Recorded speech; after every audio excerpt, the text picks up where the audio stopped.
नमस्कार दोस्तों, स्वागत है आपका हमारे यूट्यूब चैनल भक्ति के संसार में। धनतेरस क्यों मनाना चाहिए, आज हम आपको बताएंगे। धनतेरस को धन्वंतरि त्रयोदशी भी कहते हैं और यह दीपावली के 5 दिनों के त्यौहार का पहला दिन होता है। हिंदू धर्म में इस दिन को धन और समृद्धि का प्रतीक माना गया है। ऐसा माना जाता है कि इस दिन धन, सोना, चांदी और अन्य नई चीज़ें खरीदने से घर में शुभता और समृद्धि का वास होता है। धनतेरस पर भगवान धन्वंतरि का अवतार हुआ था, जो आरोग्य के देवता हैं और इनकी पूजा से स्वास्थ्य और सुख शांति प्राप्त होती है। चलिए अब हम जानते हैं कि धनतेरस कैसे मनाएं। तो पहले सफाई और सजावट।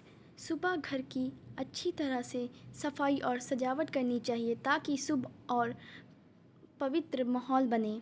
दूसरा, प्रवेश द्वार पर रंगोली। घर के प्रवेश द्वार पर रंगोली और दीपक लगाकर भगवान का स्वागत करने का संकेत दिया जाता है। तीसरा, धन खरीदना।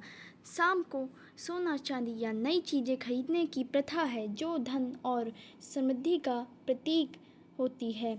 चौथा, दिए जलाना। इस दिन के अवसर पर दिए जलाए जाते हैं, जो प्रकाश और सुख शांति का प्रतीक होते हैं। अब हम बताते हैं कि धनतेरस के दिन किन देवी देवताओं की पूजा करनी चाहिए। तो पहले, भगवान धन्वंतरि।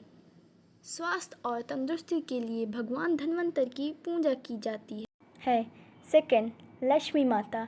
धन और समृद्धि की प्राप्ति के लिए लक्ष्मी माता की भी पूजा की जाती है। तीसरा, गणेश जी। गणेश जी की शुभता, बुद्धि और बाधाओं को दूर करने वाले देवता के रूप में पूजा जाता है। लक्ष्मी पूजा के साथ गणेश पूजा अनिवार्य मानी जाती है ताकि घर में सभी कार्य बिना किसी विघ्न के सफलतापूर्वक हो सकें। चौथा, कुबेर देवता। कुबेर देवता, जो कि धन के रक्षक माने जाते हैं, उनकी पूजा से घर में धन की बरकत और समृद्धि बनी रहती है। इन सभी देवी देवताओं की पूजा करने से घर में सुख शांति, समृद्धि और आरोग्य का वास होता है और यह सभी नए कार्यों के लिए शुभता का प्रतीक मानी जाती हैं। चलिए अब हम आपको दीपावली के बारे में कुछ जानकारी देते हैं। दीपावली यानी आध्यात्मिक ऊर्जा, आनंद और हर्षोल्लास का पर्व। हमारी वैदिक संस्कृति में इस दीपावली पर्व का विशेष महत्व बताया गया है। इसका सामाजिक महत्व तो है ही, लेकिन इसके साथ साथ इसका अत्यंत विशेष पौराणिक, धार्मिक और वैज्ञानिक महत्व भी है। 5 दिनों तक चलने वाला यह पर्व हमारे जीवन में नई ऊर्जा और उल्लास का संचार करता है और इसलिए हिंदू धर्म में वर्ष में आने वाली सभी पर्वों में सबसे बड़ा और विशेष माना गया है। तो चलिए आज के इस वीडियो में देखते हैं कि दीपावली पर्व कब मनाया जाएगा। इन 5 दिनों के पर्व में कौन कौन से देवी देवताओं की पूजा अर्चना करनी चाहिए और किस मुहूर्त और समय में करनी चाहिए। आज हम आपको ये भी बताएंगे कि आखिर इस दीपावली को लेकर 2 तिथियां ही क्यों आ रही हैं और आपको अपने स्थान के अनुसार कौन से दिन दीपावली का पर्व मनाना चाहिए। तो चलिए स्टार्ट करते हैं। दीपावली का पर्व दीपों का पर्व है। जब भगवान श्री रामचंद्र 14 वर्ष के वनवास के बाद अयोध्या नगरी वापस लौटे थे, तो उस समय उनकी प्रजा ने सुगंधित पुष्पों से पूरा राज्य सजाया था। इस पर्व को बुराई पर अच्छाई की जीत भी माना गया है। इस दिन बच्चे पटाखे जलाते हैं और घर में तरह तरह की मिठाइयाँ बनती हैं।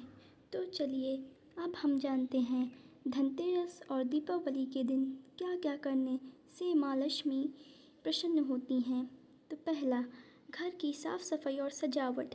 दीपावली से पहले घर की अच्छी तरह से सफाई करना शुभ माना जाता है। माँ लक्ष्मी को स्वच्छता प्रिय होती है, इसीलिए घर के सभी कोने, खिड़की, दरवाजे और अन्य जगहों पर साफ करें। दूसरा, दीप जलाना चाहिए। धनतेरस और दिवाली के दिन पर शाम को घर में के हर कोने में दीप जलाने चाहिए। तीसरा, लक्ष्मी गणेश की पूजा करनी चाहिए। जो हम आप आपको पहले भी बता चुके हैं। चौथा, सोना चांदी या बर्तन खरीदना चाहिए। पाँचवा, दान करना चाहिए। धनतेरस और दीपावली पर ज़रूरतमंदों को दान देना बहुत शुभ माना गया है। छठवां, सच्चे मन और श्रद्धा से पूजा करनी चाहिए ताकि आपके जीवन में धन और सुख समृद्धि की कमी ना हो। तो अगर आपको ये वीडियो अच्छा लगा हो तो please like, subscribe and comment जरूर कर दीजिएगा। तो आपको दीपावली और धनतेरस की हार्दिक शुभकामनाएं।